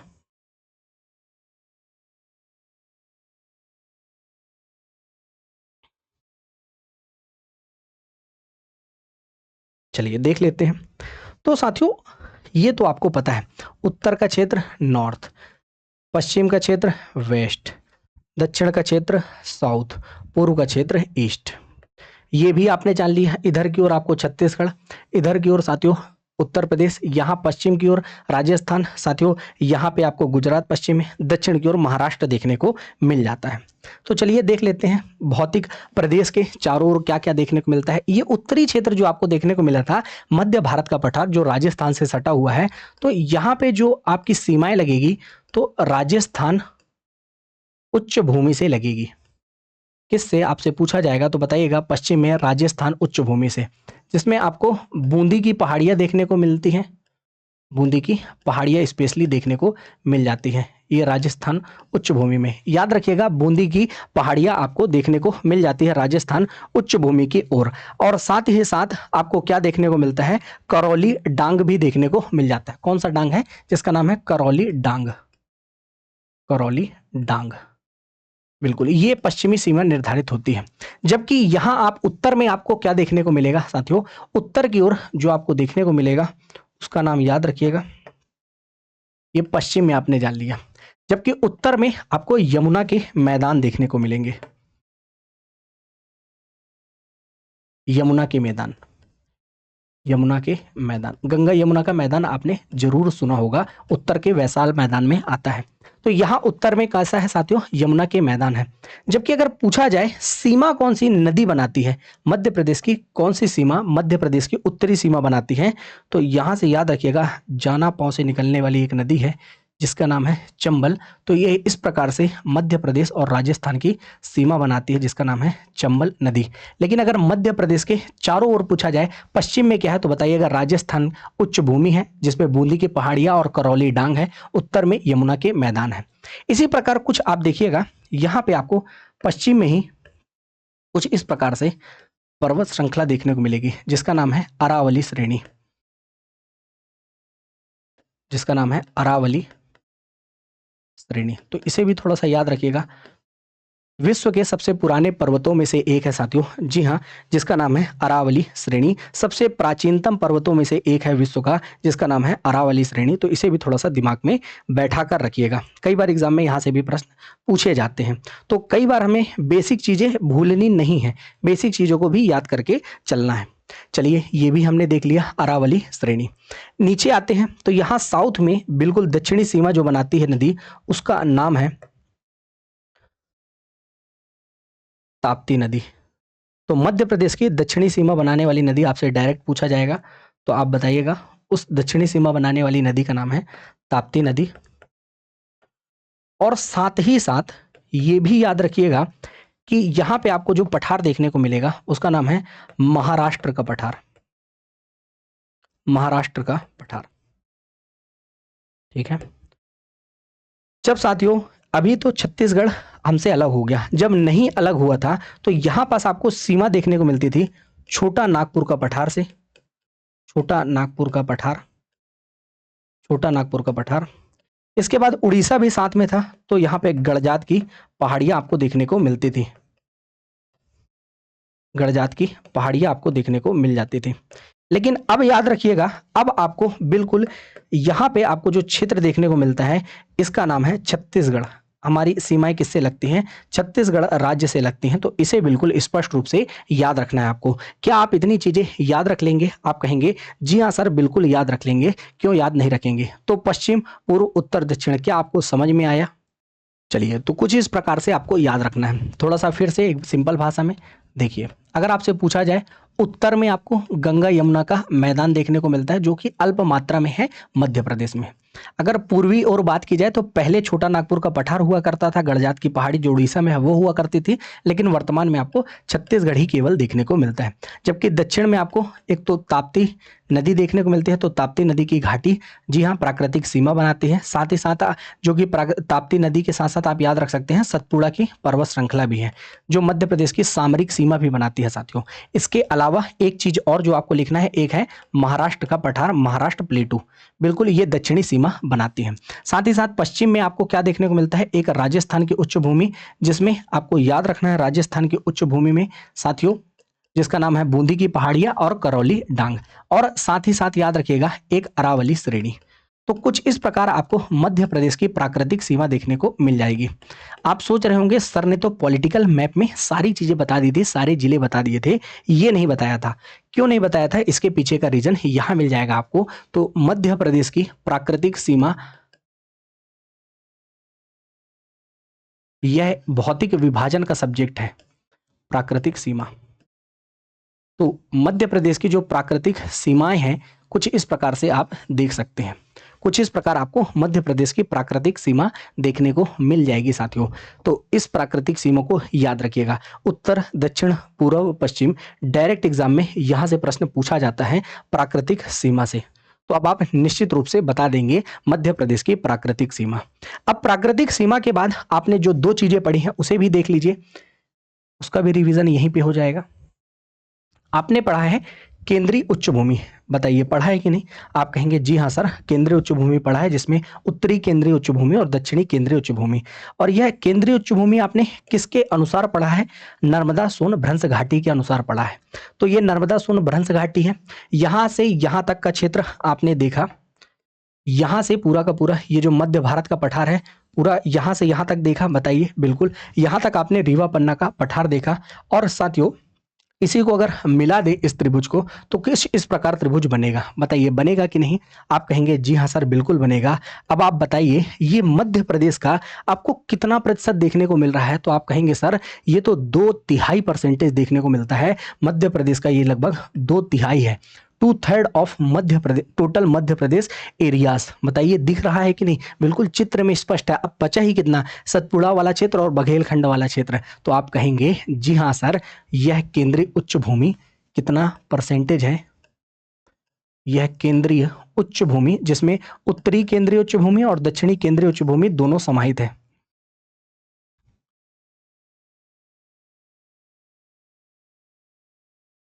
केंद्रीय उच्च भूमि सेंट्रल हाईलैंड, ये कितना है मध्य प्रदेश के कुल भौतिक विभाजन का, 2/3 है। याद रखिएगा ये कई बार एग्जाम में पूछा गया प्रश्न है, 2/3 आपको देखने को मिल जाता है। और यह चित्र में आपने रिप्रेजेंट भी कर दिया। जब ये 2/3 है तो बचा हुआ क्षेत्र कितना होगा, तो बचा हुआ क्षेत्र 1/3 ही होगा। बचा हुआ क्षेत्र कितना होगा, 1/3, जिसमें सतपुड़ा और बघेलखंड का पठार आएगा, सतपुड़ा श्रेणी आएगी और बघेलखंड का पठार आएगा। आप समझ गए 2/3 और 1/3 का मतलब, आप कहेंगे जी हाँ सर बिल्कुल समझ गए 2/3 और 1/3 का मतलब। चलिए अब आपने भौतिक विभाजन अच्छे से देखा, तो साथियों आपसे डायरेक्ट प्रश्न पूछा जाएगा यह केंद्रीय उच्च भूमि या सेंट्रल हाईलैंड जिसे कहा जाता है, या इसी को मध्य उच्च प्रदेश भी कहा जाता है, तो यह मध्य प्रदेश के कुल भौतिक क्षेत्रफल का या भौतिक विभाजन का कितना है, तो आप बताइएगा 2/3 है। इसकी आकृति आपसे पूछी जाए तो आकृति आपको कैसे देखने को मिल रही है, बताइए। तो देखिए कुछ त्रिभुज के अनुसार देखने को मिल रही है, तो इसकी आकृति कैसी है, त्रिभुजाकार देखने को मिलती है। बिल्कुल आपने चित्र में देख लिया है, चित्र में समझ लिया है। अब देखिए जो जो हमने पढ़ा था, उत्तर में आपको क्या देखने को मिला था, यमुना का मैदान देखने को मिल रहा था, अर्थात गंगा यमुना मैदान देखने को मिल जा रहा था। पश्चिम में आपको क्या देखने को मिला था, ये देखिए पश्चिम में आपको क्या देखने को मिला था, राजस्थान की उच्च भूमि या बूंदी की पहाड़ी और करौली डांग देखने को मिला था। साथियों दक्षिण में आपके किसकी सीमा देखने को मिल रही है, तो नर्मदा सोन भ्रंश क्या कर रही है, इसकी सीमाएं बना रही है। जबकि आपसे पूछा जाएगा यहाँ की ओर, जी हाँ ये खड़ी ढाल कौन सी है, तो आप बताइएगा ये आपको कैमूर की खड़ी ढाल देखने को मिल जाती है, पूर्व की ओर कैमूर कगार देखने को मिलता है जो मध्य उच्च प्रदेश की सीमाएं बनाती है। और यह कैमूर कगार किससे विभाजित करती है, तो याद रखिएगा यह बघेलखंड से विभाजित करती है। तो कुछ इस प्रकार आपको याद रखना है भौतिक विभाजन में। केंद्रीय उच्च भूमि, अगर डायरेक्ट प्रश्न पूछा जाता है कि मध्य प्रदेश के कुल भौतिक विभाजन का कितना प्रतिशत है या कितना प्रभाग है, तो बताइएगा 2/3 है लगभग। अगर पूछा जाए कि यह पूर्व में किससे अलग होती है, तो बताइएगा किस भौतिक प्रभाग से, तो बघेलखंड से। किसके कारण अलग होती है, तो कैमूर कगार के कारण अलग होती है, कैमूर स्कार्प के कारण अलग होती है। बाकी का जो प्रदेश है वह कितना परसेंटेज है, या पूछा जाए कितना है, तो बताइएगा 1/3 देखने को मिलता है, जिसमें सतपुड़ा श्रेणी है और साथ ही साथ बघेलखंड का पठार है। ये आपने देख लिया। अब हम देखेंगे केंद्रीय उच्च भूमि में जितने भौतिक प्रदेश है, जैसे कि उत्तरी केंद्रीय उच्च भूमि में एक तो मध्य भारत का पठार, फिर बुंदेलखंड का पठार, फिर इधर की ओर मालवा का पठार, फिर उसके बाद रीवा पन्ना का पठार, बिल्कुल। इसके बाद हम देखेंगे विंध्यन श्रेणी, फिर हम देखेंगे नर्मदा सोन घाटी, बताइए ये सभी को देखेंगे। फिर हम देखने वाले हैं सतपुड़ा श्रेणी और अंत में बघेलखंड का पठार, और इस प्रकार हमारे पूरे के पूरे भौतिक प्रदेश हो जाएंगे। अब आपके मन में थोड़ा सा संदेह होगा कि सर क्या हम यहाँ पे पहाड़ों की ऊंचाई, सबसे ऊंचा पहाड़, सबसे ऊंची बिंदु, सबसे ऊंची चोटी, निकलने वाली यहाँ से नदियाँ, क्या यहाँ पे जलवायु, यहाँ पे घूमने के लिए स्थान अर्थात पर्यटन स्थल, कौन कौन से लोक बनाए जा रहे हैं जो पर्यटन में ही सम्मिलित हैं, क्या इन सभी को भी देखने वाले हैं। अब आप जरा सा समझिएगा, ये भौतिक विभाजन की क्लास है जिसमें हमें स्पेसिफिक रूप से भौतिक विभाजनों को देखा है। जब आपके ऑलरेडी टॉपिक में लिखा है जलवायु, तो हम जलवायु को जलवायु में कंप्लीट करेंगे। बस यहाँ पे अगर हो सकेगा तो थोड़ा सा फैक्ट जान लेंगे। जलवायु में तापमान और ऋतुएं भी पढ़नी होती है, वर्षा भी पढ़नी होती है। इसके बाद यहाँ पे कौन सी कृषि होती है, तो जियोग्राफी का अलग से टॉपिक कृषि है। पर्यटन, यहाँ पे पर्यटन के स्थान कौन से हैं, तो बिल्कुल वह भी अलग टॉपिक है। तो आप देखिएगा यह एक मल्टी डायमेंशन अप्रोच में पढ़ा दिया जाता है एक साथ चीजों को, कि आखिर वर्षा कितनी हो रही है, जलवायु कौन सी है। लेकिन आप तब तक इन चीजों को नहीं समझेंगे जब आप स्पेसिफिक रूप से टॉपिक कंप्लीट नहीं करेंगे। जलवायु आपने कंप्लीट नहीं की, मैं आपको डायरेक्ट बता दूं, फाहियान ने यहाँ की जलवायु को समशीतोष्ण जलवायु कहा है। थोड़ा सा टफ होगा, आपको एमसीक्यू में जरूर मिलेंगे ऐसे क्वेश्चन, लेकिन याद रखिएगा वो आपको कब क्लियर होगा, जब आप जलवायु अच्छे से पढ़ लेंगे कि आखिर मध्य प्रदेश का मालवा का क्षेत्र कौन सी जलवायु में आता है, यहाँ वर्षा कितनी होती है, कम होती है, ज्यादा होती है, यहाँ का सर्वोच्च बिंदु कौन सा है। यहाँ ये सारी चीजें आपको क्लियर नहीं होंगी। क्यों क्लियर नहीं होगी, यह अभी आपको इसलिए बताया जा रहा है बेटा, क्योंकि जब आप देखेंगे कि सर ये तो लाइंस मिल गई हमको लेकिन इसका कॉन्सेप्ट समझ में नहीं आया, तो बेटा ये भौतिक प्रभाग की क्लास है। यहां आपको अगर मैं कह दूं कि बेसाल्टिक लावा की चट्टानें हैं मालवा में, तो आप यह भी नहीं समझ पाएंगे कैसे आई, क्योंकि वह भूवैज्ञानिक संरचना का टॉपिक है। तो कई बार हम एक साथ चीजों को यहाँ पढ़ लेते हैं, किताबों में भी एक बार में रिवीजन कर लेते हैं, देख लेते हैं, याद कर लेते हैं, लेकिन समझ नहीं पाते। तो मालवा का पठार कब क्लियर होगा, मालवा का पठार तब क्लियर होगा जब पूरी की पूरी चीजें आप पढ़ लेंगे। जब आप जनजाति भी पढ़ लें कि मालवा में कौन सी जनजाति है, बुंदेलखंड में कौन सी जनजाति, मध्य भारत में कौन सी, फिर बघेलखंड में कौन सी, फिर सतपुड़ा श्रेणी में कौन सी। कुछ इस प्रकार ही आप चीजों को अध्ययन करिएगा, तभी आपके लिए सहज होगा। क्योंकि ये भौतिक प्रभाग में हमने जो ये जाना है साथियों कि आखिर किस व्यक्ति ने कितने भौतिक प्रभाग बताए हैं, ये एग्जैक्ट टॉपिक है। ये आपका फिजियोग्राफिक डिवीजन का इंपॉर्टेंट टॉपिक है। तो निश्चित रूप से आप समझ गए होंगे, सबसे पहले हमारी जो अप्रोच थी, हमने आपको समझाया कि यह पॉलिटिकल मैप है। फिर हमने यह जाना ये कि ये फिजिकल मैप है, पूरा का पूरा फिजिकल मैप में यह भारत का फिजिकल मैप है, जिसमें कहीं ना कहीं यह आपको क्षेत्र देखने को मिलता है मध्य प्रदेश का। और यह मध्य प्रदेश के क्षेत्र में यह कौन सा पठार है, तो पेनिनसुलर प्लेटू है, प्रायद्वीपीय पठार है। और यह प्रायद्वीपीय पठार के बहुत सारे विभाजन हैं, और यह विभाजन कुछ इस प्रकार से हमने किए कि नर्मदा सोन भ्रंश वैली को हमने, नर्मदा सोन भ्रंश घाटी को हमने बिल्कुल इसे माना कि यह 2 भागों में विभाजित करती है प्रायद्वीपीय पठार को। केंद्रीय उच्च भूमि, जी हाँ, जिसे मध्य उच्च प्रदेश सेंट्रल हाईलैंड कहा जाता है, और दक्षिण का भाग दक्कन का पठार कहलाता है। इसके बाद हमने केंद्रीय उच्च भूमि के कई पार्ट्स बांटे, जी हाँ, उसी प्रकार हमने दक्कन के पठार के भी कई भागों में विभाजित किया। कुछ हमने भूगोलवेताओं के नाम देखे, तो ये जो विभाजन है यह किनके अनुसार है, यह भूगोलवेता है साथियों। जी हाँ, ये भूगोलवेता है। ये भूगोलवेता के नाम कई बार एग्जाम में पूछे जाते हैं डायरेक्ट। तो पहला नाम हमने स्पेट महोदय के अनुसार 3 भागों में, शिव प्रसाद चटर्जी के अनुसार जो हमने देखा है वो ये वाला विभाजन है, शिव प्रसाद चटर्जी। इसमें आप विंध्यन श्रेणी को हटा देंगे तो किसके अनुसार हो जाएगा, तो वह प्रमीला जी के अनुसार हो जाएगा। इसके अलावा सिंह महोदय ने प्रथम श्रेणी और द्वितीय श्रेणी में बांटा। प्रथम श्रेणी में 3 प्रभाग और द्वितीय श्रेणी में 1 प्रभाग, और जो छत्तीसगढ़ के भी कुछ प्रभाग थे, लेकिन यहाँ पे मध्य प्रदेश वाले हम देखें देखिए, प्रमीला कुमार ने 10 भागों में बांटा, जिसमें 7 एमपी में और 3 छत्तीसगढ़ में 1987 में इन्होंने बांटा था। क्लियर? तो इस प्रकार आप याद रखिएगा। ये हमारे कुछ भौतिक प्रभाग इस प्रकार हैं। ये देख लीजिए, भौतिक प्रभाग कुछ इस प्रकार आपको दिखा दिए गए मध्य प्रदेश के मैप में। फिर मध्य प्रदेश की प्राकृतिक सीमा कहाँ कहाँ से लगती है हमने ये जाना, फिर केंद्रीय उच्च भूमि जाना, और साथ ही साथ दक्कन के पठार में ये वाला जो क्षेत्र है ये कौन सा है, ये हमारी सतपुड़ा श्रेणी का है, और उधर की ओर हम देखेंगे तो वह बघेलखंड का पठार है। यह भी हमने जान लिया। सबसे बड़ा पठार कौन सा है भौतिक प्रभाग में, तो वह नाम है उसका मालवा का पठार। साथ ही साथ हमने यह भी जान लिया कि सबसे छोटा पठार कौन सा है, तो बघेलखंड का पठार है। हमने परसेंटेज भी जान लिया कि कौन से पठार का कितना परसेंटेज है। यहां से पूरी तरह से याद रखिएगा, एग्जाम में प्रश्न बनेगा, और एग्जाम में अगर प्रश्न बन रहा है तो हमें पूरी की पूरी चीजें बिल्कुल स्पष्टतः याद रखनी होगी।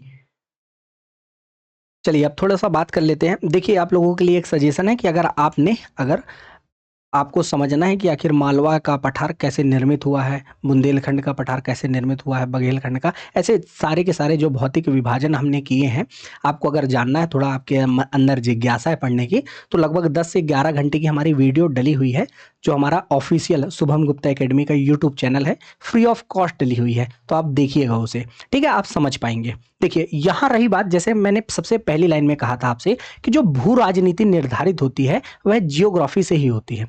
कैसे? तो देखिए, जियोपॉलिटिक्स कैसे निर्धारित हो रही है। देखिए, मालवा जो है, मालवा, या बात कर ली जाए विंध्य प्रदेश की, या विंध्य क्षेत्र की, या विंध्यन श्रृंखला की, या सतपुड़ा श्रेणी की, कुछ इस प्रकार समझने का प्रयास कीजिएगा। इसके बाद हम क्लास को एंड करेंगे, ठीक है। एमसीक्यू आपको मिल जाएंगे, तो आप प्रैक्टिस कर लीजिएगा। देखिए, समझिएगा। देखिए, ये जो प्रदेश है, ये वाला जो इधर की ओर पश्चिम की ओर जो क्षेत्र आपको देखने को मिलता है, इसका नाम है मालवा का पठार, ठीक है। यहां इसी के जस्ट नीचे आपको देखने को मिलती है पर्वत श्रृंखला, और इसका नाम है विंध्यन पर्वतमाला। विंध्यन पर्वतमाला आपको देखने को मिल जाती है। इसे विंध्याटवी भी कहा जाता है। देखिए, सबसे पहले आप समझिए, आपसे अगर पूछा जाए कि आप कहाँ रहना चाहोगे, कहाँ रहना पसंद करोगे, तो आप कहोगे सर जहाँ समतल भूमि हो, उपजाऊ मृदा हो, वहाँ पानी अच्छा हो, तो मैं वहाँ उस स्थान पे रहना चाहूँगी।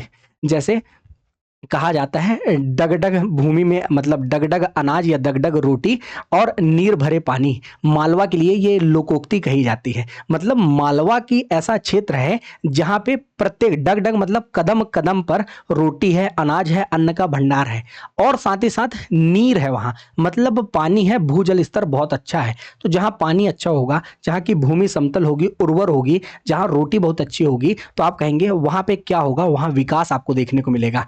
वहां आपको देखने को मिलेगा राजाओं का शासन। जो उत्तर भारत में जो केंद्रीय शक्तियां हैं वह मालवा पे नियंत्रण करना चाहेंगी। जैसे आपने इतिहास में देखा होगा कि जो दिल्ली सल्तनत है, दिल्ली सल्तनत ने मालवा पे कूच की। क्यों की मालवा पे कूच? क्योंकि मालवा पे वह शासन करना चाहते थे। और पीछे जाना हो तो आप देखिए, परमारों को देखिए, मालवा पे शासन कर रहे हैं कि नहीं।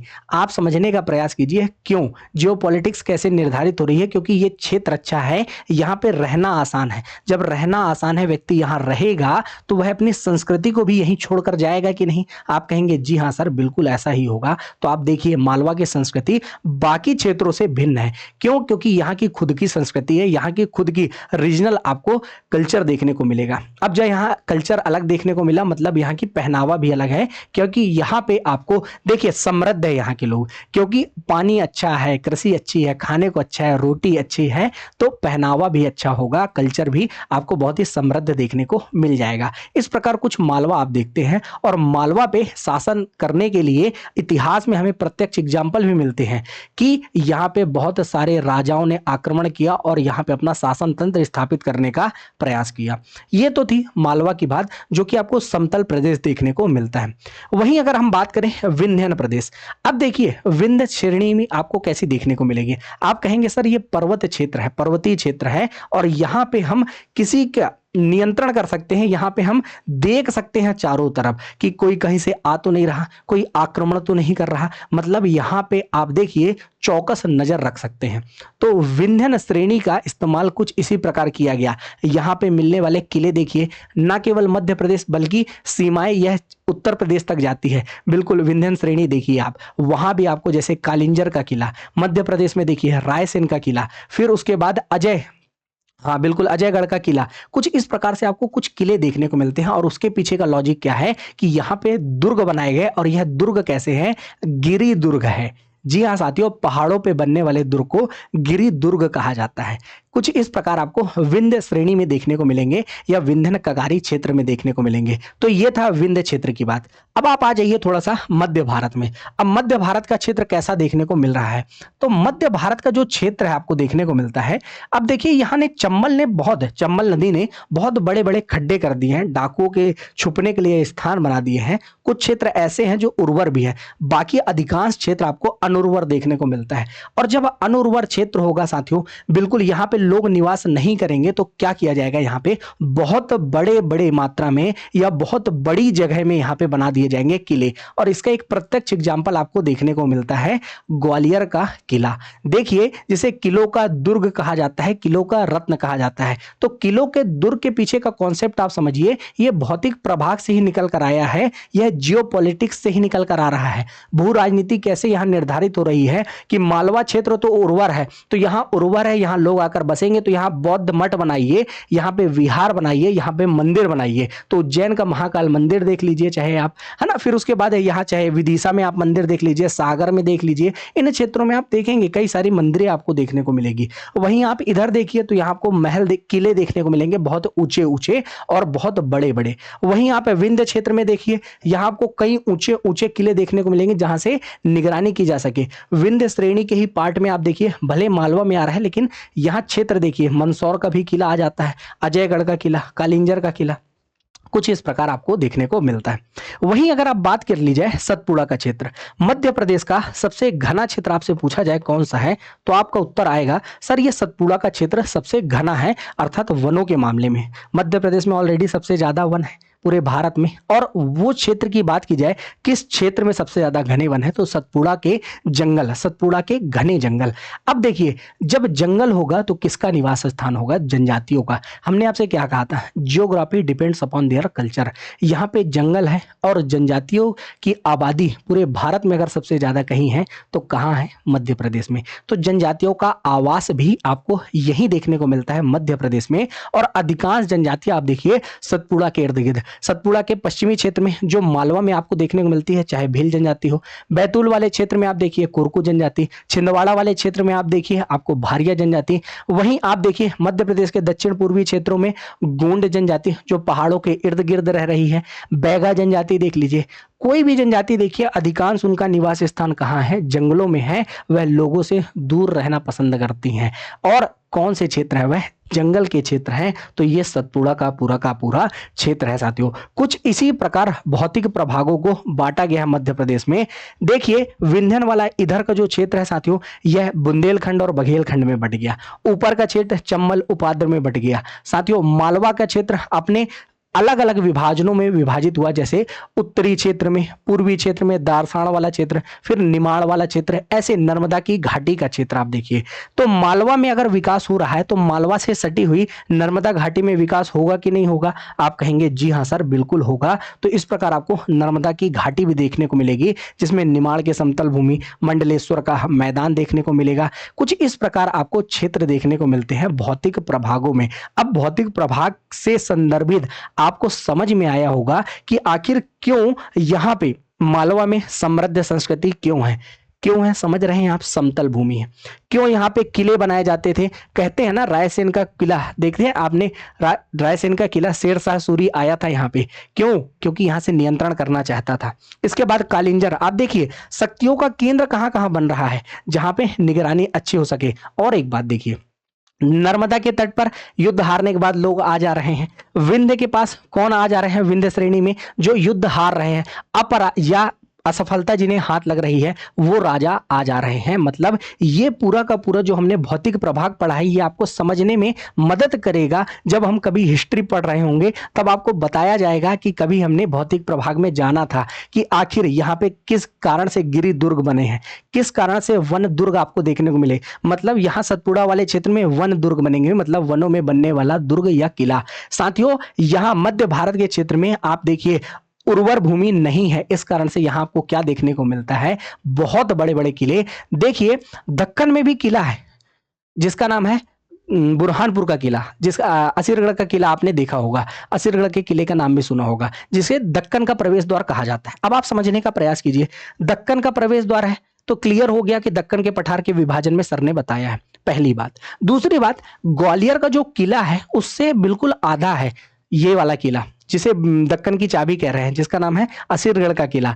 लेकिन आप देखिए जंगलों के बीच में है, तो जंगलों के बीच में है, साथ ही साथ यहाँ आपको कैसे पहुंचेंगे? दिल्ली से कोई व्यक्ति आ रहा है, अब समझने का प्रयास कीजिए कितना डिफिकल्ट है हमारा मध्य प्रदेश। ऊपर जैसे तैसे तो चंबल को पार किया, अब इतने बड़े बड़े खड्डे 30-30 मीटर नीचे गहरे हैं, वो उस खड्डों को जैसे तैसे पार किया व्यक्ति ने।